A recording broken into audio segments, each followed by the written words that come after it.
This is the Sports Porch, Philadelphia, with your hosts, the Grand Schwabini, Rube, and me, your technical director. Come on, Philly, show us a little Eagles, Flyers, Phillies, and Sixers love. The Philadelphia Sports Porch starts now. Oh, yeah, there you have it. This is the Philadelphia Sports Porch live right now on Facebook, YouTube, and X. You can follow us on Facebook now at the Philadelphia Sports Porch. You can also hit that subscribe button on YouTube at Philadelphia Sports Porch and at Philly Porch on X or Twitter, as you can see down there in the ticker. I'm back, guys. How are you guys doing? Welcome back. Yeah. Yeah, that's some tan you got there, TD. Mm-hmm. I don't think you look tan. That's what I was going to say. Well, at my age, you don't really try to get tan anymore. You just try to keep from frying. Yeah, that's right? true. That's true. You don't want to become a lobster. You're pretty much looking at what I wear on the beach, except it's sunglasses. You're fully clothed. I'm completely, and I get in the water and I have a swim shirt on, you know, that kind of stuff. Anyway, you're that guy. I am that guy. I am that guy. It's like, does he not want to get sunburned, or does he think he looks too fat? Why is he wearing that shirt? Yeah, I'm all of the above. I'm going to look too fat camp. Yeah, I'm in both. I'm in both. Rube's done better in his life. He keeps active. He plays sports. He runs. He does all kinds of weird shit. Yeah. That's exactly what I would call it. Weird. Yeah. I want to mention also that this is a podcast, so we're going to drop the podcast right after the show on the iHeartRadio app, Apple Podcast, Spotify, or anywhere you get your frickin' podcast. That's right. And what do we do here? Well, obviously, we talk Philadelphia sports. I'm the technical director. Across from me in the studio is the Grand Schwabini, and coming to us live from Texas is Rube, a lifelong Philly fan. Page one this week. Let's jump right into it. The Phillies, they're coming back down to earth. They currently have a 9-6 record, one game behind the Mets. What do you got? Did you know? But did you know their best start to a season in 15 years? I did not know that. Interesting. Yes. Yeah. Also, last year when they ran away with the division, they were 8-7 at the same mark. Yeah. But I will say this, and Rube, this is something to get into. There are certainly reasons to be concerned. And namely, some of those reasons are some of the guys on the team that are not performing, and what to do about that. So I started out crafting a little buy or sell in Rube fashion. I love it. And one of them pertains to a player, Brandon Marsh, also sort of known as kind of like the Phillies version of Gritty. Right. And the question is Brandon Marsh an everyday player? Rube, what say you?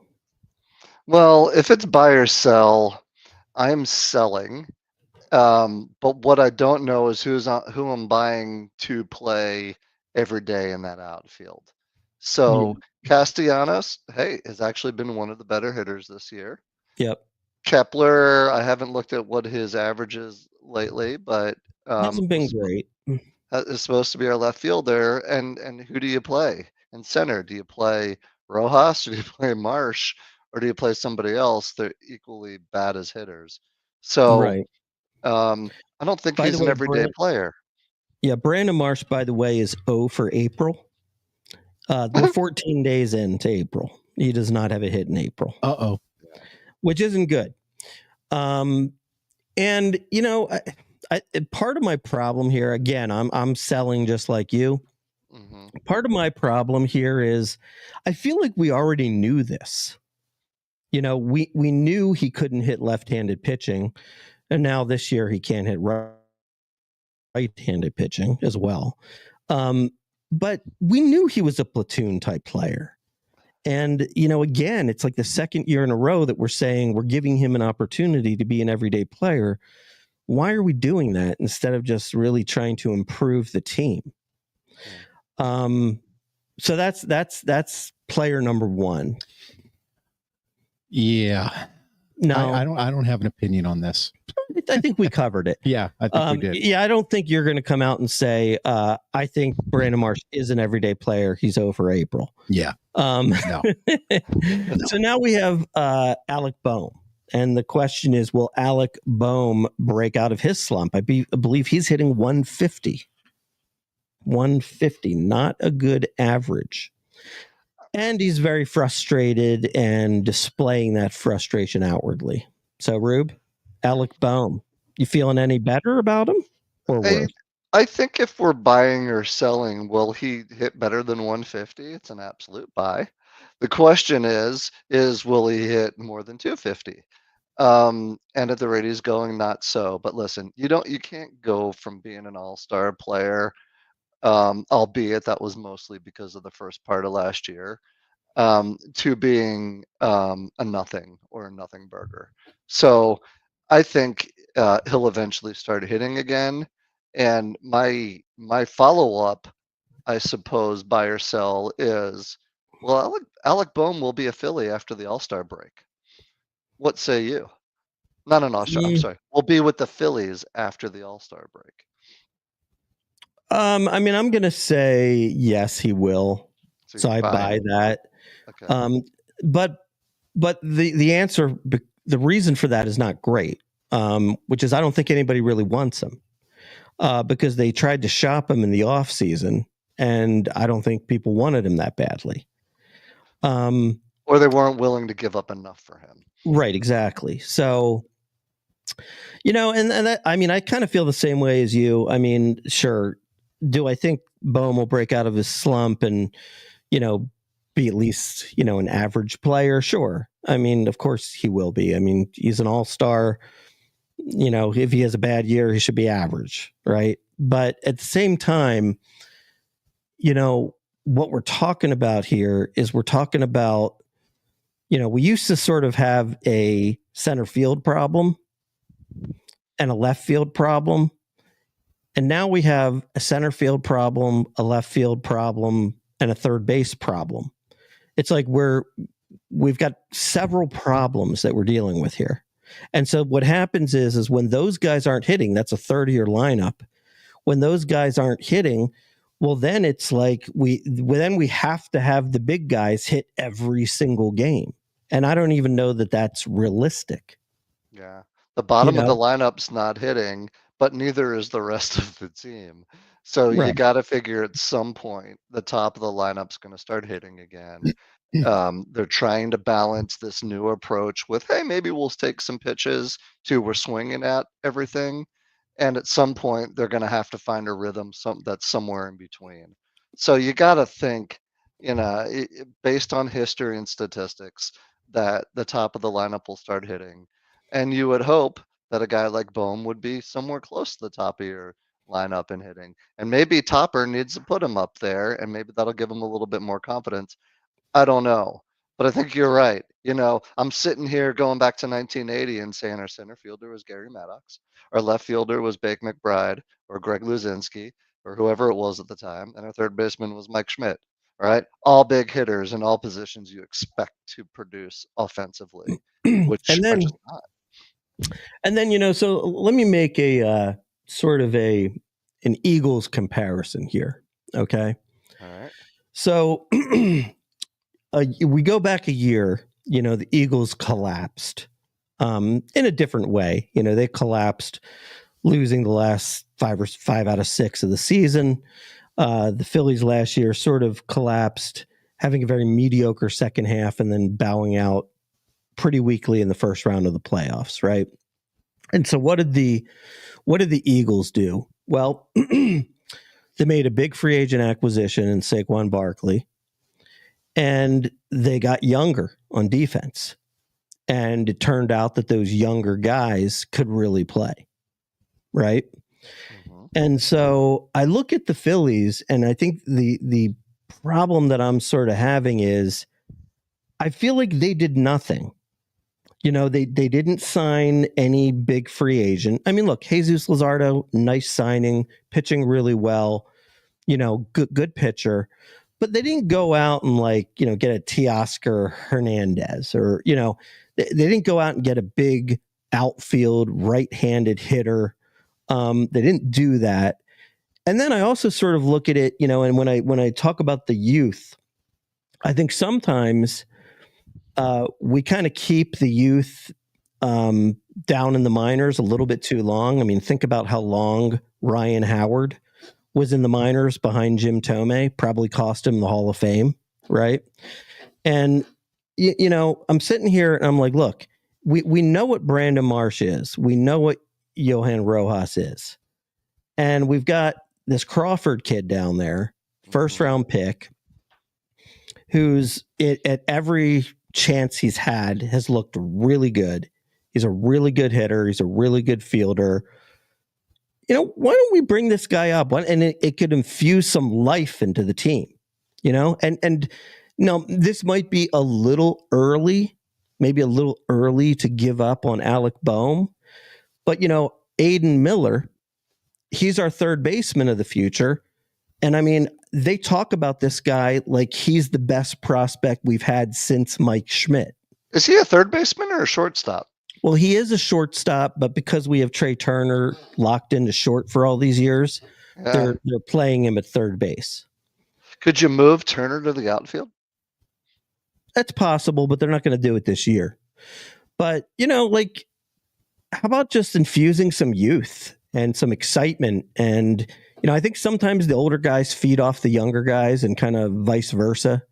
I don't know. I just feel like the team is very stale right now. That's kind of what I was talking about at the beginning of the year. Now, we're only 15 games in. Right. So, things are just starting to get warmed up. Right. But I kind of agree with you when it comes to things like that. If you've got a guy down in the minor leagues who is, looks like he can hit major league pitching, he can play, bring him up. Bring him up, let him play. Now's the time when they're doing well. I mean, a lot of people, and I'm not talking about the end of the year when you're out of it and then you bring guys up to give them time. Right. But, other things come into it too, like length of service time, and there's contractual things that do prevent them, or not prevent them, but that they're planning for. Right. Maybe that's the reason why. But my feeling is, you know what? I would rather them come up now, struggle a little bit, just like our guys are struggling now, maybe make some mistakes, and maybe by the second half of the season, they've actually figured it out and they could really help us towards a stretch run.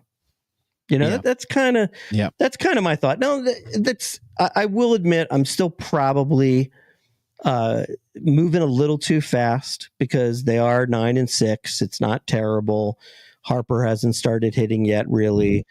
But still, I don't know. I just sort of feel like there's a number of non-moves. Like I'll give you another non-move, or I guess you call it a non-move. I don't know.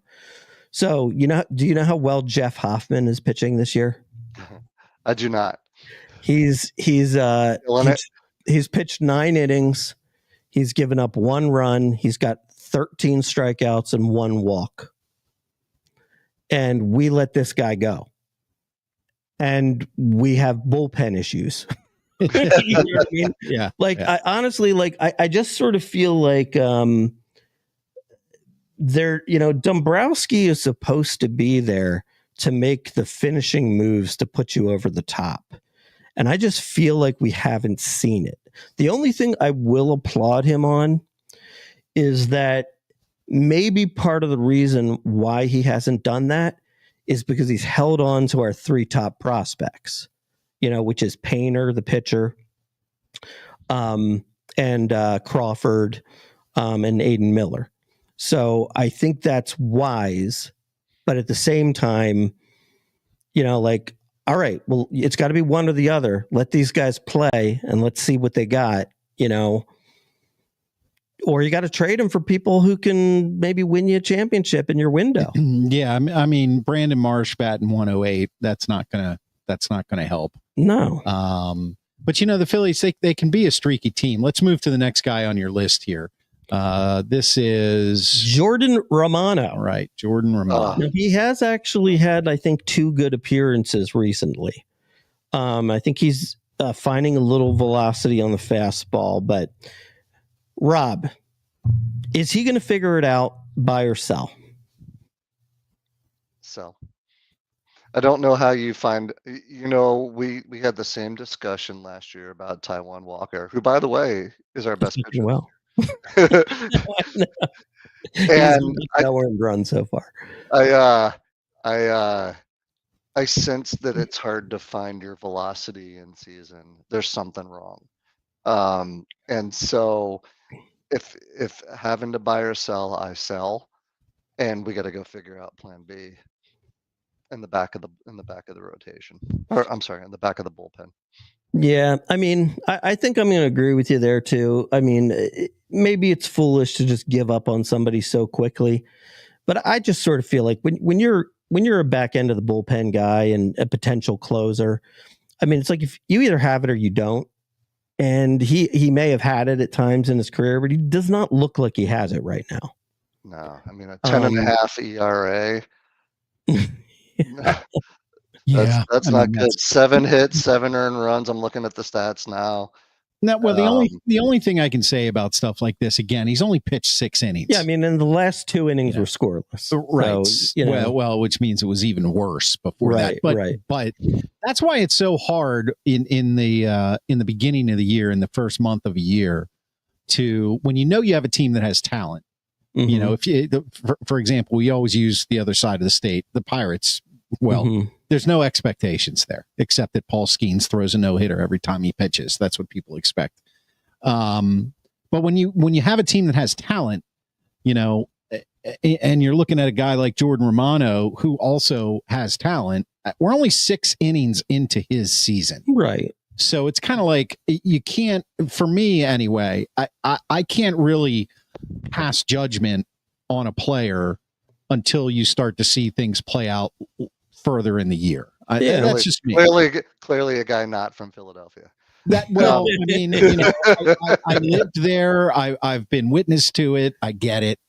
But somebody's got to bring, a little, I don't know, a little balance to this discussion. Yeah, I mean, some reality. I was coming into this discussion not wanting to be Negadelphia, and I'm not. Listen, 9-6, best start in 15 years with nobody hitting.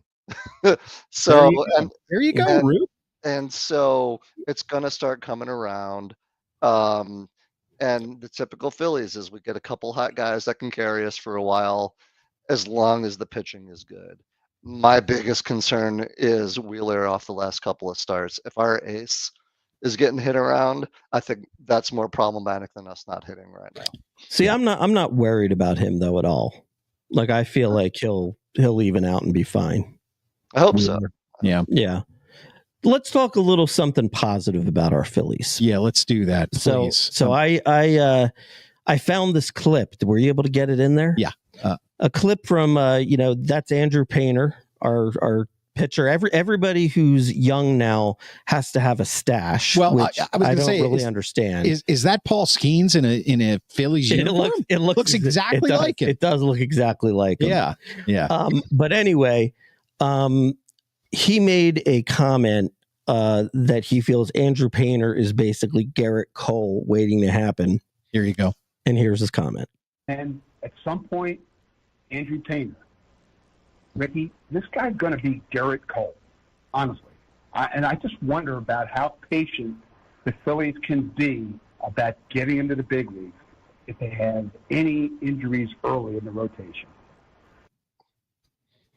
So big shoes, big compliment. When you get Jason Stark, who's a Hall of Fame baseball guy, making comments like that, he must be pretty good. And he recovered from the Tommy John surgery.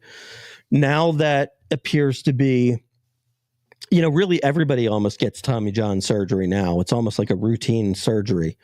But he's pitched 2 scoreless innings in his first outing, clocked over 100 3 times.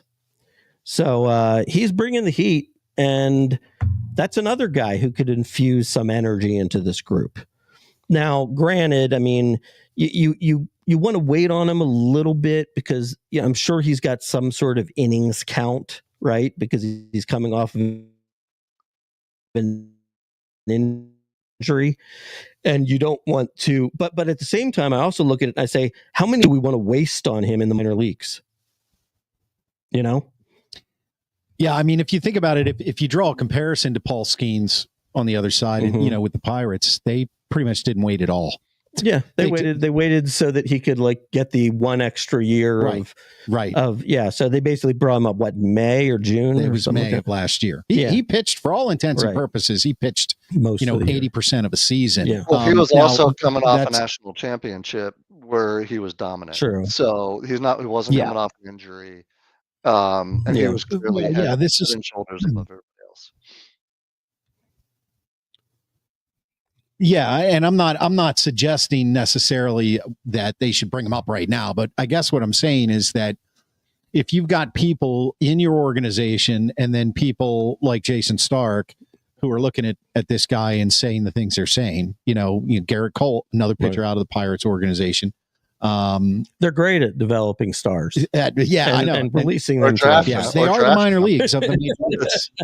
Yeah, Right, exactly. right. Well, pitchers anyway, not Yeah. so much hitters. Yeah. But I guess the point that I'm making is that exactly what you're talking about, Schwaber. How long are you going to let him kind of toil in the minor leagues before you bring him up to see if you have a true ace? Because, you know, between Wheeler and Nola, who's a true ace there? Maybe Wheeler, maybe Nola in you know, past years. But you know, bringing a guy like Painter up, I mean, I would do it. I mean, at this point right now, I would bring him up. I don't know what's holding them back.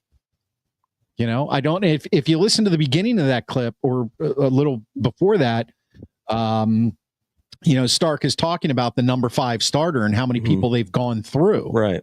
You know, and then he brings up Painter, and it's kind of like, look, you might as well bring him up. Right. You know, that's the way I feel. Rube, do you disagree? I disagree. I think hang tight. Listen, again, we're not 0-15 here, guys.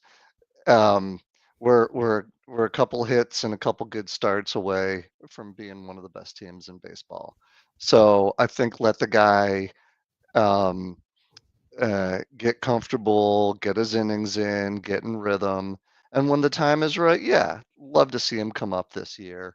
But ultimately, outside of Nola, I don't necessarily see our starting pitching staff as a problem. So what are you going to do? Are you going to move Taijuan Walker back into the bullpen and putting Painter in? So who's that 5th starter going to be? Well, actually, I think that, look, I mean, the Phillies have been very fortunate to get 2 good starts out of Taijuan Walker so far. You know, the reality of it is he shouldn't be on the team. So I don't even want him in the bullpen. I want him like sent down to the minors and Ben Painter brought in. Now, okay, he's pitching well, so you know, give him a few more starts. Let's see if it continues or not. It probably won't. But yeah, remember too, you have Ranger Suarez coming back too. Got Suarez coming back. That's and right. You know, now one of the things that they talk about is maybe putting Suarez in the bullpen because he pitched well in the bullpen and he's got ice in his veins. But at the same time, you know, I don't know what goes on with, he's on a contract here. You know, he's trying to make starting pitcher money. And let's face it, you know, he was the leading candidate for the Cy Young midway through last year. So, you know, if he's right, you know, he could stand to make a lot of money if he's pitching like he did at the beginning of last year. So I don't know if there's, you know, resistance to go to the bullpen or if he's a good soldier and would go to the bullpen, but they do need more help in the bullpen. What's different this year? One of the buy or sells that I was thinking of is buy or sell. Does this team look different than they did last year at the same No, and that's the problem. That's what I'm talking about with all the youth. That's exactly what I was talking about at the beginning of the year. That's why there's it to me. It's the same team that you put on the field last year. And look, we know, you know, That's a 95 win team, though. Well, yeah, I mean, But look, not that that's bad. It's just Right, that, right. that there's nothing new. yeah, I mean, all things considered, this is a 90-win team that loses in the playoffs. It's not a bad team at all. It's actually a very good team that, with some tweaks could be a great team. And that's the thing that I'm struggling with, is where the tweaks going to come from. Clearly, I don't think that they can make the right trades because they don't want to give up their 3 top guys. So then play them, and I'm not saying they have to play them all now, but at least at some point during this season, you got to introduce them in. Yeah, and What do you that think? might Yeah, happen. sorry, Chris, go. That's all right. Go ahead, Rube. I was going to say, so what do you think the likelihood of that's happening, right? If our bet this year, is how many of these guys will get significant playing time of the 3 that we spoke about, Miller, Crawford, and Painter? Do you think one of them gets time? Do you think all 3? What does the Grand Schwabini see in his crystal ball, assuming kind of same type of year as last year? I think 2 of the 3. I think Crawford's going to get a chance in center field. I think Painter's definitely going to get a chance. I just don't know if it's going to be June or July or August, But once he's here to stay. Crawford is going to have to prove it, though. He's going to have to. Don't know if it's going to be. Sorry about that. That's okay. That's okay. Technical director is back to his playing around. But don't let that guy take vacation anymore. Yes. Crawford's going to get his chance, but he's going to have to earn it. Hopefully he comes in and he never loses the job, right? But if he doesn't hit well for like a month and a half, then I'm sure they'll go back to the other guys and send him back down for some more learning. Aiden Miller, I think, is just the one, just because he's maybe a year behind the others. First of all, I think they're going to have a much longer leash for Alec Boehm, because he was an all-star last year. How these baseball guys are, they just believe in you need innings in AAA and all this kind of stuff, right? So I'm thinking he probably won't get up this year. If he does, it's at the end of the year. All right. Well, it's 15 games in. They're in second place. A couple guys need to start hitting. I really think that come July, that they're going to be right in the mix. I mean, the Mets are obviously better than they were last year, and they weren't absolutely terrible last year either. But I think at this point right now, I mean, I'm, like Rubus said, they're not, 2-13. They're 9-6, and obviously there's some kinks they need to work out as far as starting pitching goes, and some of their hitters, they got to warm up, they got to start hitting the ball. Let's bring it back to the Eagles won the Super Bowl. So let's do that, because that's a lot. That's a lot more fun. Did you see today's shirt? I haven't seen it. Can you get a good read on it from there or no? Does it say the dagger? It says the dagger, and that is Devontae Smith. Yeah. The bomb. What does it say under the dagger? It's like his signature. Yeah. Okay. Yeah. That was I got a bunch of these. Yeah. Schwaber was begging me for money when he got here. He bought too many Eagles Super Bowl shirts. Yeah, I did. So 10 days. I don't have a single Super Bowl shirt, hat, or anything. I good for you, Rube. Good for you. No, you don't want to be too much of a homer. All right, draft day. 10 days. I'm doing it for our fans. I'm doing it for the viewers. You're doing it for yourself mostly. Okay. What are the Eagles most likely to do? Trade up, trade back, or take that 32nd pick? What do you guys think? What do you think, Rube? I think it's either trade back or pick at 32. I think trading up based on the off season where we had to let many high value guys go. I don't think we're looking to go draft perhaps another Pro Bowler that we're going to have to pay.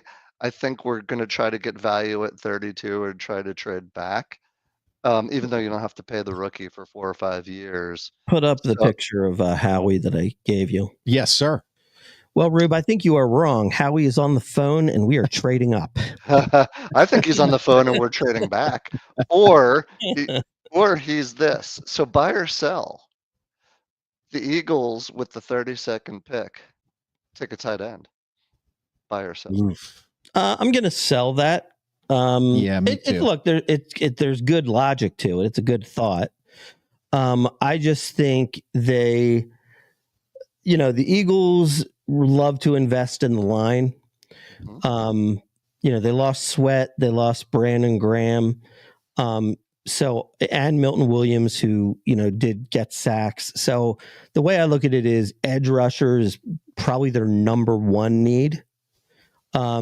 Probably number two need I would put at whoever's going to replace Mekhi Becton / who might eventually replace Lane Johnson. So my prediction is that they will move up to take either a defensive or an offensive lineman that they like. Not a huge move up, but something like 32 to 23, something like that. Now, if we're talking like surprise positions, which, like, for example, I think they'll take a tight end within the first 3 rounds. And I think the same for safety. But I do think if they might surprise us, they might go safety at number 32 if that's where they stay. They had Malachi Starks from Georgia, another Bulldog, in today for a top 30 visit. So I know that they like him. And there's 2 other really good safeties, the guy from Notre Dame and then the guy from, I think, South Carolina. I forget his last name. It's a little wonky, like Amankori or something like that. That would be my surprise pick if they went away from the line. If you were another GM in the NFL, the Grant Schwabini got his dream job. He's now a GM somewhere in the NFL. Couldn't be the Eagles because, let's face it, Roseman's there for the lifetime. And Howie Roseman called. Would you answer the phone? I know it's a good point. Yes, It's almost too much already. I mean, it's almost. How about you, TD? Would you answer the phone? Yeah. Yeah. I'd answer the phone. You have to. It's Howie Roseman. I mean, look, here's the thing. Look, all these GMs think that they're it. Yeah. Right. You have to be in that position. You have to. Yeah. So your mindset is going to be more, I'm going to be the guy who finally fleaces Howie Roseman. Right. You know what I mean? Yeah. But you know what? An interesting question about the phone call that I heard today, which is kind of interesting. I'm not sure if you know that David Carr might be out for the year. Yeah, I heard that. Yeah. And so we all know that Kellen Moore is their head coach. And who did Kellen Moore help develop this year? Tanner McKee. Oh, I don't want to lose that guy. Now, there is a chance that they may be looking at like a Shedeur Sanders or a Jackson Dart at number 9 where they pick. But if they called and offered you a 2 for Tanner McKee, would you do it? Second rounder. Number 2. Yeah. And why would you say yes? Well, because first of all, I know that Tanner McKee looked good. Mm-hmm. But there were times when Kenny Pickett looked good. Small sample size. Yeah. You've got your quarterback, obviously. Right. And your biggest need is on defensive line. And you can never have too many draft picks. What are your plans for Tanner McKee this year? Your plans are actually for him to sit on the bench the entire year and then maybe kneel down in the Super Bowl again. Those are your plans for Tanner McKee. That is true. If Jalen Hurts goes down, God forbid, in the first game of the season, right? Nobody in Philadelphia is riding Tanner McKee to the Super Bowl. I disagree. Well, Have you listen, ever heard of Nick I Foltz? was with you until you said to the Super Bowl. Yeah, and it happened Right. once. It happened. Right, it right. happened once. Right. Anyway, go ahead. Hurts goes down, you're going to have a problem winning the Super Bowl. Agree. But I think I've seen enough of the Tanner McKee to say I think if given a shot, he is a good backup quarterback in the NFL and could be more. I don't see that when I look at Kenny Pickett. I didn't see that when I saw Marcus Mariota. When you look at McKee, he's a big, strong kid with a big arm who puts the ball in the money. Or if he doesn't have to do that, he puts it in 26 gut and we go. But So what do you? I don't know if I give up on him at this point. If the Saints are willing to give you a number 2 pick this year, a second round pick, not the number 2 pick, but a second round pick this year, which is a high pick, which is number high. 9, right, in the second round, right. Based on what you're planning for, that you don't take that. I mean, I take that all day long. Yeah, I've said no. I don't know who plays. I don't know who plays quarterback if Hurts goes down. I mean, for me, to be honest, it's actually very hard for me to make a decision because I sort of feel like I don't really have enough information on Tanner McKee. Now, look, if I'm the Eagles and they're in love with him, then yeah, I'm not giving him up, right? Because I'm thinking, okay, if Hurts gets hurt and he's gone for half a season, I don't want my season to be completely over. Right. But I will also say this. There's a lot of guys who played really well for a few games and were really nothing. Like AJ Feely looked pretty darn good in an Eagles uniform, and when he moved on, he couldn't play. Yep. So yeah, I mean, like think about it this way, like, let's say you drafted 32 and you get that edge rusher from Boston College, right? Now all of a sudden you have a pick at 41 and Malachi Starks is still there. Right. Now you got a starting safety. Yeah. What if you get your next quarterback and draft Jaden Milroe at 41? Yeah, see? I'm not kidding. If you're going to give up a quarterback, why not go get a young quarterback? There you go. Well, and you might even be able to get him in the third or fourth round. Although I do hear he is rising up the charts. Yeah, and truth be told, Kenny Pickett is pretty much always available now. Right. Even though he plays for Cleveland. Can we not say his name anymore on the Philadelphia show? He got his kneel down. He got a Super Bowl. Kenny Pickett won a Super Bowl with you guys.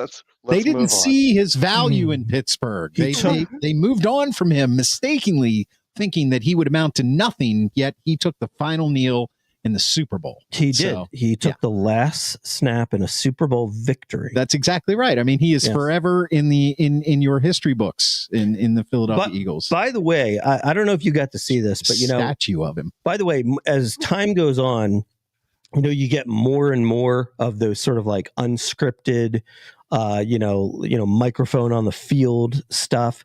Did either of you guys see the thing about Jalen Hurts when Nick Sirianni basically said, you're done, no more playing in the Super Bowl? Do you guys see that? No. Jalen Hurts was just like, are you sure? Are you sure? We got these guys where we want them. We could just run it up. We could run it up. It's like, what are we doing? What are we doing? It's a Super Bowl. Yeah, that's funny. That's a competitor. I like the attitude, though. Absolutely. It's a good attitude. Absolutely. So, what do I think they'll do? Trade up, trade back, or pick a third? Rube, did you say what you thought they were going to? I said either trade back or pick a 32. Yeah, I don't know. That pick at 32 is such a dangerous pick in the NFL. Because as fans or as an organization, that's your first round pick. That's your number one pick. But how often does the 32nd pick end up being an everyday starter? I don't know. I don't have the stats, but it's a dangerous place. I almost feel better if you don't have a first round pick, but you end up getting to pick first in the second round, pick 33. It's like less expectations. Well, I will tell you, there's actually a lot of people that have success with that pick. I believe wasn't Lamar Jackson? Yeah, he was the number last pick. 32 pick. Yeah. Yeah, and how often does Kansas City take the last pick since they're so good, and they seem to come up with Pro Bowlers? They every do. year. Like I bet you like a Trent McDuffie or somebody like that was like Yeah. a pick 32. Or, I don't know. I'm just telling you my feelings about it. I think they trade back to get more picks, because I think you're looking at a team that they have some holes on the defensive line, but they've always been able to, because of the way they revolve people. What is replenish? Well, no, the rotate. Yeah, rotate. Thank you. Rotate. The way they substitute and rotate. I think you can never have too many draft picks. That's the way I feel, because it's draft capital and it enables you to make moves down the line. How many picks do they have this year? They have a ton of I think picks. they got like 9. I think they got 9 picks. Yeah, let me look that up. And they also, keep in mind, have a ton to trade, because they're getting about like 3 or 4 compensatory picks next year. Yeah, they have 8 picks. All within the first 5 rounds. They have no 6th or 7th round picks. So, that's a lot of picks. It is a lot of picks. And I believe over 2 years they have 20 picks. Yeah, that's a lot. That's So draft capital. And it's good, I'm kind of countering what I said earlier about having to pay. Like, we're going to have to start paying some of these guys, which is why we let these other folks leave during the off season. Right. Maybe having more younger players helps offset the money we're going to have to play Cooper and Quignon and Jalen, and if we re-sign Jordan Davis. Okay, so did we kind of answer this question? What's your plan for the first round? Yeah, I think we got it. If you're Howie Roseman. All right, let's move on to something here on the Philadelphia Sports Porch that is really not fun to talk about, and that is page 3, the Sixers, the season of empty promises and dreams ends. That was a pretty good headline I came up with. Did you like that delivery? Right. Yeah. I want it known, and I want props for telling you it was the last season the day the season started. Gotta give it to you. You did. Rube, you're the man. And you certainly got it right in the amount of games played together by the big 3. 19. I thought 25. I was feeling sweating 25. It was 19. Yeah, it's crazy. I'm actually surprised it was 19. It didn't seem like 19. It seemed like 7 or 8. It seemed like 7 or 8. Yeah. Rube, you nailed it. And I'll tell you, when you were talking about it as the season started, I did think to myself, I bet he's right. I bet he's right. Embiid it just doesn't seem like there's the chemistry is just not there, and they're reaching. And they're hoping this Paul George thing is going to put him over the top, and it just didn't even get close. I'll tell you what I find just kind of befuddling is, Daryl Morey in his end of the year presser basically comes out and says that Embiid got surgery from the best in the business, who was saying that it went really well, and he's expecting a 100% full recovery. Like, are you kidding me? There's no way that's true. There's just no way. Stupid. From what I understand, it's like a bone on bone situation. You can't make that better, really, right? It was they were talking, just a month ago about, hey, I don't know what we're going to do about the knee. Maybe we need to replace his hip. Right? How do you go from we're going to have to replace his hip because the way he's walking may be hurting the way he's blah, blah, blah, to, hey, he has an arthroscopic surgery and now he's all better? I mean, it's crazy. Come on. Yeah, I'm going to do my best Chris Carter. Come on, man. No. It's crazy. It's crazy. I mean, it's just kind of like, and I'll tell you what, I mean, I think he also, he's not going. I know he's going to be around for this year. I think somebody said it the other day. He's going to run the team this next year. But I mean, like, what the hell has he done? I mean, he's done absolutely nothing. And on top of that, he's also just a horrible representation of the team. I mean, think about it. He said at one point this year, if you squint, you can see a champion. I mean, what? I mean, they were 24 and 58 or Yeah, something that's exactly like that. what they were. Like, Yep. if you squint, you can see a champion. Yeah. Like, what are you talking about? Yeah. I mean, my God. I mean, it's so just here's the buy or sell, right? All right, so let's go positive for a second with this team, which positive P. just pains me to do this, but I'm going to do it anyway. Mm-hmm. So McCain, going to be a good player. Hopefully he comes back healthy. Maxey, good player. Maybe we found something in this Grimes kid. If you go, let's just say miraculously, both Embiid and George are healthy and can play. I don't know, 50 games next season. Mm-hmm. So they're running it back with a draft pick. Who knows what the draft pick's going to be this year? Do you think that's what they end up doing? The Sixers run it back, adding a draft pick, buy or sell? I think that's what they're going to do. I mean, I don't think there's a choice. I mean, for like, who is going to take Embiid's and Paul George's salary? With their injury history, Not doing it. nobody's going to take them unless you unload them for Zippo, right? So if you unload them for Zippo, then you completely lose. And if you're already losing with them, you might as well keep losing with them. Right. Right. Well, or hope that they have some sort of miracle run at exactly past glory days production. And that's what it is. I mean, it's you're basically hoping for a miracle run. Which, I mean, the bottom line is it's not going to happen. I mean, I can see in your eyes, Schwaber, you're trying to think like, maybe I should say it's possible, like, I mean, no, not really. The only path to any part of this team doing anything is if they happen to get lucky in the draft and either get number 1 in Cooper Flag or number 2, and like whoever we pick at number 2 is a superstar. Right. Yeah. Like, and that guy playing with Maxey and McCain, can be the start of something.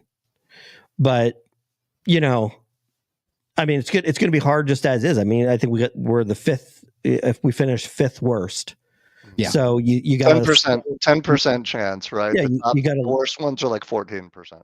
Yeah. You got to leapfrog a bunch of teams even to get there. So now, hopefully, maybe the league is fixed, and if that's the case, and they want Philadelphia to actually the market to have a good team. Yeah, that's the best we can hope for. A la Patrick Ewing in the first lottery going to the New York Knicks. Right. Well, but I'm sorry, guys. I don't know what to say. Yeah, and by the way, I mean, do you think Cooper Flag, like, great player of the year? I mean, he should be a senior in high school. I heard someone say, "Is he Keith Van Horn?" I think he's more like Jason Tatum. He's actually better than Jason Tatum was in Jason Tatum's freshman year at Duke. And I heard, who's the guy on ESPN that was a former Duke Blue Devil? You know what I'm talking about? Jay Billis? Jay Billis. Okay. Jay Billis said he's the best freshman they've ever had at Duke, ever. So I'm going to take a lot of stock in that. And I think it's going to be one of those things when he goes to the pros, he's just, he's now playing at another level, like very similar to, obviously not at this level, but, like, for example, like when Michael Jordan played at North Carolina, he was really good, but like you didn't realize he was that good, until he got to the NBA. It's going to be Michael Jordan. Got it. I did not say that. We have it on tape. I think that's what I just heard. I think I understand what you're saying. Yeah. It's that he has the ability, right, to when you move up another level, he has the ability to take himself to that next level, right, and produce right away. Yeah, he can do more. Yeah. Instead of being confined to this, regimented concept of tell you what, being a Jason Tatum wouldn't be a bad thing for him. Right, exactly. Right. Yeah. Exactly. Well, we missed on Tatum too. yeah, missed on everybody. Well, you've got a long off season watching the playoffs and somebody else lift the trophy. Well, the thing that's ridiculous. I mean, Adam Silver, honestly, though, he should be ashamed of himself. What he's done to that league, he's just destroyed that league. Yeah, they're struggling. Nobody cares about the NBA before. 10 years ago, the NBA was bigger than the NFL. It was.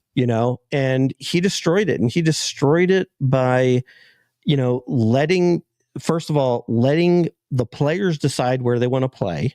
Mm-hmm. So the creation of the super teams, and then the allowing of the product to suffer as everybody now rests. The players don't even think it's important to play in the regular season. Right.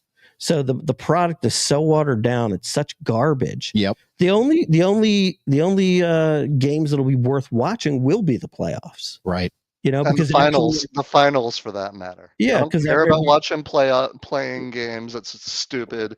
I don't care about watching I think at the end of the day, it's the Celtics and it's the Thunder and it's everybody else.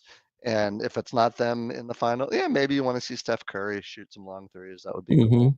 But I've been saying this all along. I think it's a horrible product. I'd much rather watch the NHL playoffs, and we don't have a dog in that hunt either. But I would watch the NHL playoffs 7 days a week and twice on Sunday. Or I guess that's 6 days a week and twice on Sunday. Yeah. Why not watch twice on like Tuesday? Yeah. Well, Sunday I got a little bit more time on. That makes sense. That makes sense. Yeah, totally. Yeah. Okay. Page 4. Any thoughts on golf, guys? We have the U.S. Open coming here to Pittsburgh starting in. Yeah, I'm excited. I'm going to try to go because I've never seen a professional golf tournament. No. You? I have, and I will tell you, it's much better on TV. Yeah, I bet. I'll tell you this one story. When I first moved to Pittsburgh, the U.S. Open was here. This is in the early 90s. And the guy I was working for, his company, they got tickets, and he gave me the tickets. And I didn't golf, so it's at Oakmont. Right. And he belonged to Oakmont, and he gave me these free tickets. And I gave him to Hockey Jesus. And Hockey Jesus went to the U.S. Open and got me a U.S. Open hat. Yeah, and that's as close as I got. And he said he didn't really enjoy it. I think he, did he say that? I don't remember. Yeah, I just think it would be cool to see some of these, star players up close, I've done it. It's great. It's warm. You have to walk from hole to hole. You don't get to see all the putts and whatever. But listen, all that being said, I loved watching yesterday afternoon. It was such a compelling watch. And by the time he won, I was literally choked up. I thought it was super cool. He lost it. I was on the verge of tears. And I don't cry. This is golf. Well, it's not the golf, it's the story. And I'll tell you, I wasn't a McIlroy. I haven't always been a McIlroy fan. But listen, 6 dudes have done it and have won, the Grand Slam. And it's been 11 years and he's been so close. Right. And he lost it and he hit into the water. And then he came back and hit a few great shots. And then he was tied and he went up. And then the playoff.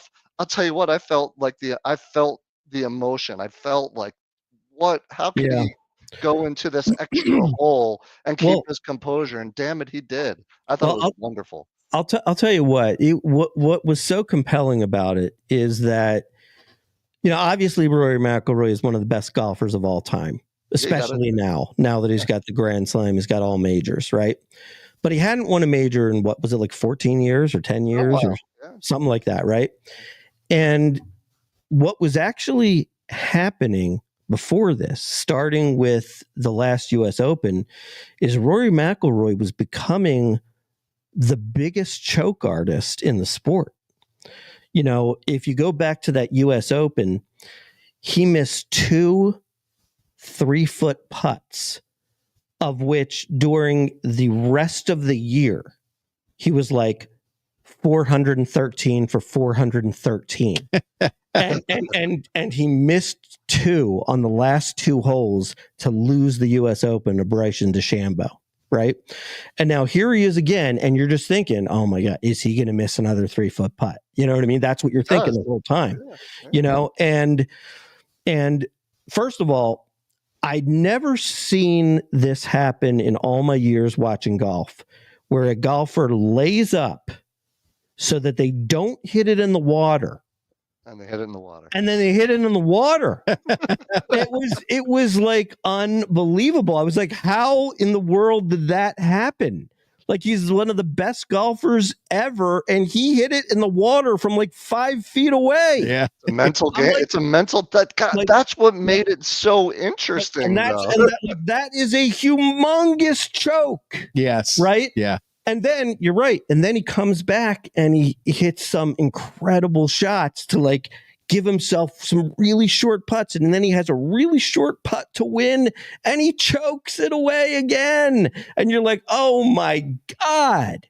And then the last hole, first of all, that Justin Rose, his approach shot is phenomenal. Yeah. You know, and you're thinking like, oh shit, man, if Rory doesn't get it close, he's got no shot. And then money. And then he gets it to within 3 feet.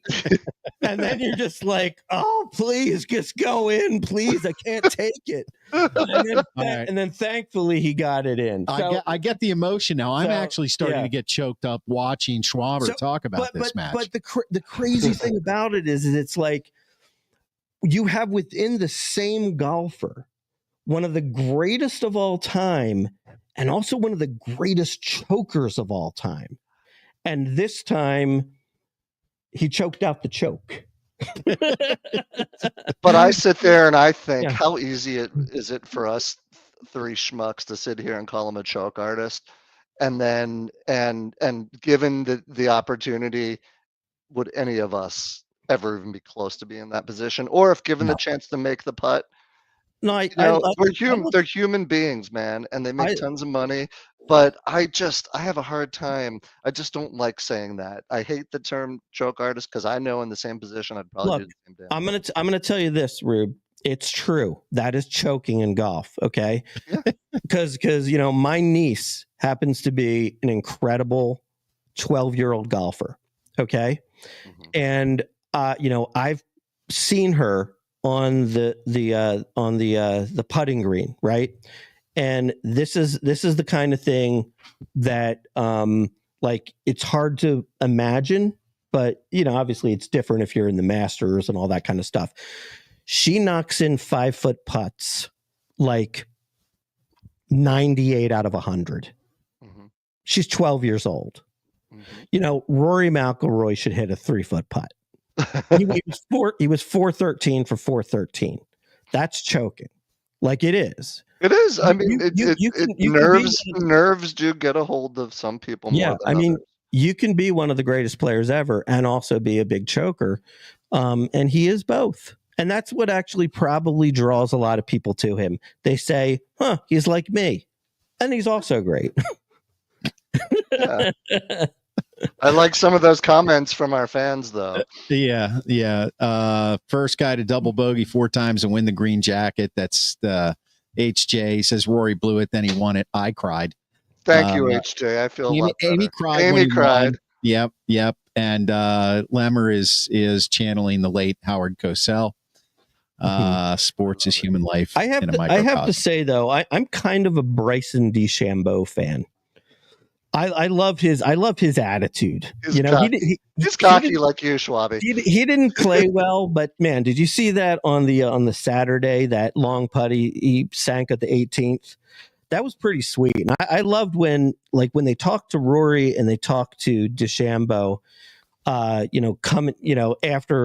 the day and they realized they were the final pairing. You know, Rory's just kind of like, they're like, well, so how do you approach tomorrow, Rory? And he's like, I just got to stay in my own bubble. You know, I just got to be me. And, you know, there's other guys out there. It's not about me and Bryson. I just got to, be me. And then they said to DeChambeau, like, how do you get ready for tomorrow? He's like, let's go. I'm ready. It's like, let's do this. I love his cockiness and his arrogance. Well, there you have it. And maybe we'll talk a little bit about the U.S. Open in a few weeks. But now we've got to move on. We can skip the last thing. We've gone. No, let's do it. I mean, okay. Let's get it. I think our viewers really do stay tuned into the last few minutes. Maybe they do. Yes, maybe they do. This is what we're watching. And would you like to introduce this, or would you like me to take a stab at it? Take a stab at it. Take See a how stab you at do. it? You, I mean, you can't. You can never be the Grand Schwalbini, but give it a shot. Okay. Well, we do this for you. We do it for our fans. We do it because we know you hate wasting time, and apparently we like wasting time. So what do? Well, we get on all these streaming services. You've got your Netflix, your Hulu, your Max, your Prime, your Freebie, your Tubi, your Booby. I just made a couple of those. Booby's a good one. Booby's a good one. Yeah, that's a great one, actually. I got to tell Lemmer to get us that one. You start, I'm sure she'll jump right on that, Rube. So next thing you know, you're looking for something to watch and you've wasted 45 minutes and it's time to go to bed. You finished all your cookies and you fall, or you wake up drooling with cookie crumbs all over yourself. And the Netflix thing is just on continuous loop. So we want to save you that time. We want to save you from wasting that time. We decide what you should watch and what you shouldn't watch. And we're going to do that right now. The Grand Schwalbini is going to give you a little review here on something he's watching on Apple TV Plus. And you're right, your text to me. Yes, you made it seem like you had watched the end. Yeah, I did not realize that. Yeah, you did not watch the end. Surface on Apple TV Plus. So I completed season 2. Yep. Did I talk about Surface on this show before? I think a few weeks ago, maybe. Yeah. So it's, basically you talked about season 1. Basically the story is this woman wakes up in a hospital. She's been told that she jumped off a boat and tried to kill herself, and she has amnesia. She can't remember anything, and she tries to piece together her life. Right. So in the second season, she finds herself continuing more to piece together the pieces of her life. But she's hopped the pond. She's back in London. Mm-hmm. And very interesting story about, how she came to be who she is and what that means within the construct of a very prestigious family. Well, she basically, when you start in season 1, she fell off a boat and has amnesia. Right. And she doesn't even know who she is. So the first season she's going through trying to figure out, like, this guy's my husband and this is what I do. And then all of a sudden she starts to piece some of that together. And then she realizes something about London. And in season 2, she goes back, and it's hard for you to give a review because I still have one more episode to watch. I did feel like, it's funny. I thought I had watched the last episode. Right. I don't know why I thought that, but I did feel like at the end of that, I was like, that's it for the season. Yeah. Well, but obviously there's more. I will tell you though, you still get left on a cliffhanger. Yeah. Okay. Well, I'm assuming that. Right. But if you're looking for action, it's not action packed. This is more of a cerebral thing, I think. I mean, I think you're right in that, but I would not say at all that it's not, look, it's not one where you have to look at your watch because it's so slow. No. You're moving through it. I feel like there's action coming. I feel like there's going to be some action coming. Oh, there's definitely some action. Okay, all right. Yeah, there's definitely some action. So it's a real good one.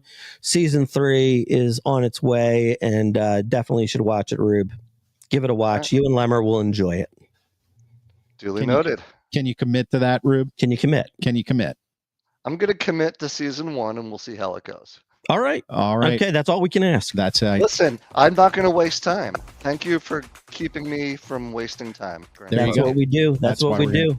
That's why we're here. Yep. You've been watching the Philadelphia Sports Porch all over the world on Facebook, YouTube, and X. Remember to follow us at Philadelphia Sports Porch on YouTube. Hit the subscribe button, click the notifications button so you know when we're live. And you can follow us on X or Twitter at Philly Porch. I'm going to drop the podcast right after the show. For the Grand Schwalbini, for Rube, I'm your technical director. I am out.